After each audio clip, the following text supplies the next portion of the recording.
starting chapter 36. We have just read in the last chapter that Kyle's group, they're in the 590s.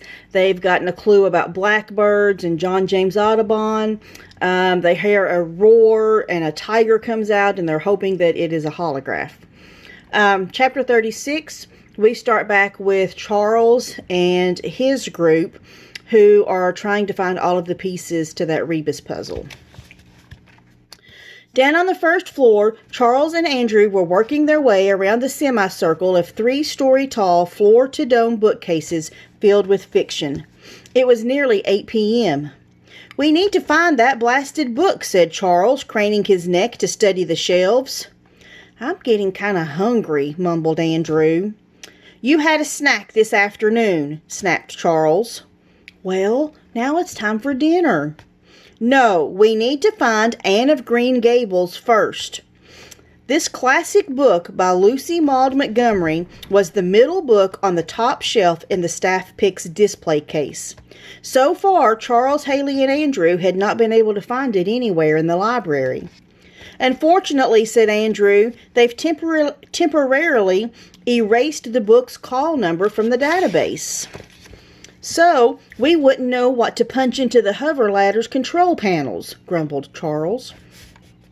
"Actually," said Andrew, "they might have shelved it in the children's room. Or maybe in the 800s, with literature. Could be in the 400s, too, because it was originally written in Canadian, which is technically a foreign language." "So you have said, Andrew, repeatedly. But we've already searched those other locations several times. It has to be here with the other fiction titles. You just need to fly up and find it." "Well," said Andrew, "I'm kind of afraid of heights." "Fine, whatever. I'll go up and grab it.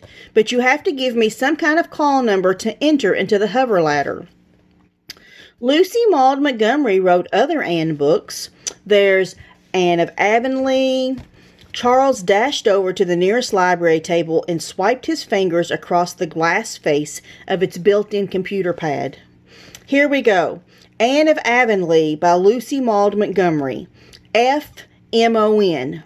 So in this library, they just use F for fiction. In our library at MSC, we use FIC. We actually have this book, and it is in the chapter books in the FIC-MON section. "Yes," said Andrew, "fiction books are usually put on the shelf in alphabetical order by the author's last name. Non-fiction titles are classified according to the Dewey Decimal System." "How long have you known this?" Andrew's nose twitched. "Since 2nd grade. "So all we ever needed was F-M-O-N? We could have found this book hours ago?" Andrew gulped. "You are such a disappointment." Shaking his head, Charles huffed over to one of the hover ladders. He quickly jabbed F-M-O-N into the keypad. The boot clamps locked into place around his ankles. "You owe me for wasting all this time, Andrew. You owe me big time. If you let me down once more, I swear I will tell everybody you're a big blubbering baby. I'll Twitter it and post it on Facebook." "Don't worry, I'll make you glad you picked me for your team, Charles.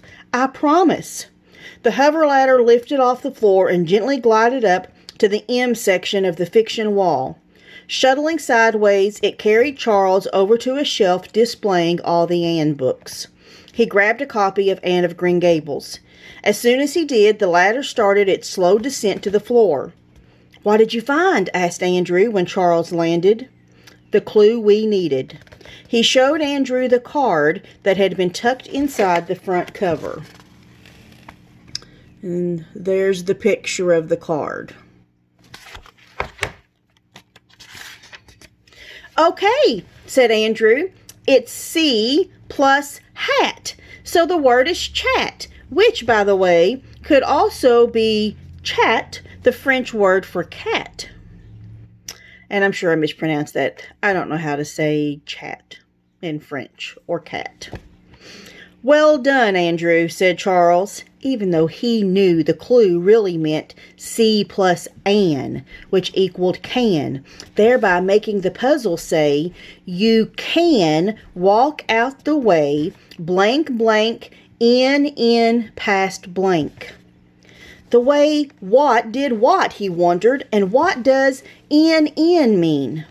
Charles desperately needed to find the 3 missing pictograms.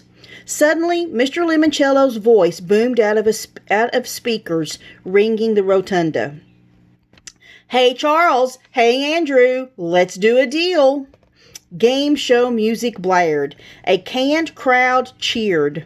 Charles turned around and saw shafts of colored light illuminating 3 envelopes perched on top of the librarian's round desk. Clarence, the security guard, marched into the reading room and, folding his arms over his chest, took up a position near the 3 envelopes. We have a green envelope, a blue envelope, and a red envelope, said Mr. Lemoncello. In 2 of those 3 envelopes are copies of 2 of the 3 pictogram clues you still need. In 1, there is a clunker card. If you pick an envelope with a clue, you get to keep it, and you get to keep going. But once you pick the clunker card, you're done, and you must suffer the consequences. Andrew raised his hand. Yes, Andrew? What are the consequences? Something bad, said Mr. Lemoncello. In fact, something wicked this way will probably come. That's another reference to a book. Something wicked this way comes. Do you want to make a deal? Yes, said Charles. The canned audience cheered. All right then, Charles, you roll first. Pardon? Swipe your fingers across the nearest desktop computer panel. The Dice Tumbler app is up and running. Again, the pre-recorded audience cheered.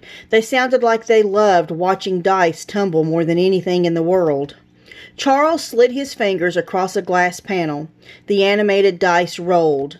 Oh, said Mr. Lemoncello, double 6s. That gives you 12. Is that good, sir? Maybe, maybe not. Okay, Andrew, your turn. Peckelman tapped the glass. The dice flipped over. Another set of doubles, said Mr. Lemoncello. Yeah, muttered Charles. 2 1s. Snake eyes. Is that bad? Asked Andrew. Maybe, said Mr. Lemoncello. Maybe not. Okay, guys, which envelope would you like to open? Charles thought about it while tick-tock music played. They were given this chance to play Let's Do a Deal after they located the Anne of Green Gables clue. Coincidence? He didn't think so. We'll take the green envelope, sir. Clarence presented the green envelope to Charles. Open it, said Andrew. Open it. Charles undid the clasp, pulled out a card. A loud zonk rocked the room. The card was black, with blocky white type. Uh-oh, mumbled Andrew. What's it say on that card? Sorry, kid, you're out of luck, read Charles. So out of doors you're all now stuck. Clarence picked up the blue and red envelopes and marched back toward the entrance hall. What's that mean? Said Andrew. Well, said Mr. Lemoncello, Charles wrote a 12 and you rolled a 2. What's 12 plus 2? 14, said Charles eagerly, the way he always did in math, when he wanted to remind the teacher that he was the smartest kid in the class. Oh, said Mr. Lemoncello, this is not good. In fact, I'd say it's stinkerific. Stinkerific, said Andrew. Is that even a word?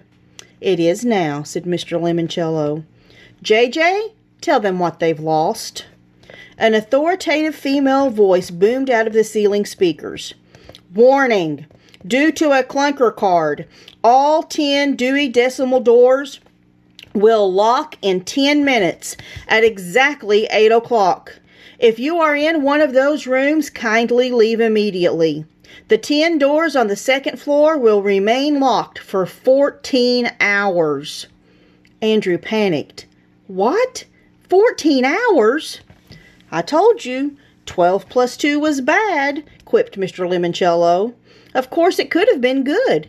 If you had picked one of the other envelopes, you would have received a clue and a free 14-month subscription to Library Journal. Charles did some quick math. Sir, does this mean we'll be locked out of the 10 Dewey Decimal rooms until 10 o'clock tomorrow morning? Bingo, said Mr. Lemoncello. It sure does. This stinks, whined Andrew. We need those stupid rooms to solve your stupid puzzle. Clunker cards stink. This game stinks. 14-hour penalties stink. Charles did his best to block out Andrew's rant. He needed to think. And then it hit him.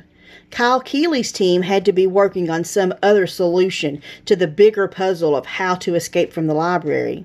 Otherwise, Charles and his team would not have been able to find the 9 clues they'd already picked up. Surely, if Keeley's team had been playing the same memory match game, they would have found at least one of the pictograms before Charles, Andrew, or Haley did. They must be working on a completely different angle. Charles was certain that if he could use this downtime to learn what Keeley and his team had in their meeting room and combined it with his picture puzzle, he would emerge from the library victorious. Do not despair, Andrew, Charles said confidently. We are still going to win. How? Charles leaned in and cupped a hand around his mouth so no security cameras could read his lips. Remember, he whispered, you need to pay me back for wasting a ton of time in finding Anne of Green Gables. What? You're the one who picked the stupid green envelope with the stupid clunker card. Charles narrowed his eyes and chilled his hushed voice. So? Nothing, said Andrew nervously. Just thought I'd, point it out. Charles turned his eyes into blue ice. So, whispered Andrew, swallowing hard, what exactly do you want me to do? Find a way to sneak into Community Meeting Room B. Andrew wheezed in panic. That's impossible. Don't worry, I have an idea. What is it? 2 words. Sierra Russell. End of chapter 36.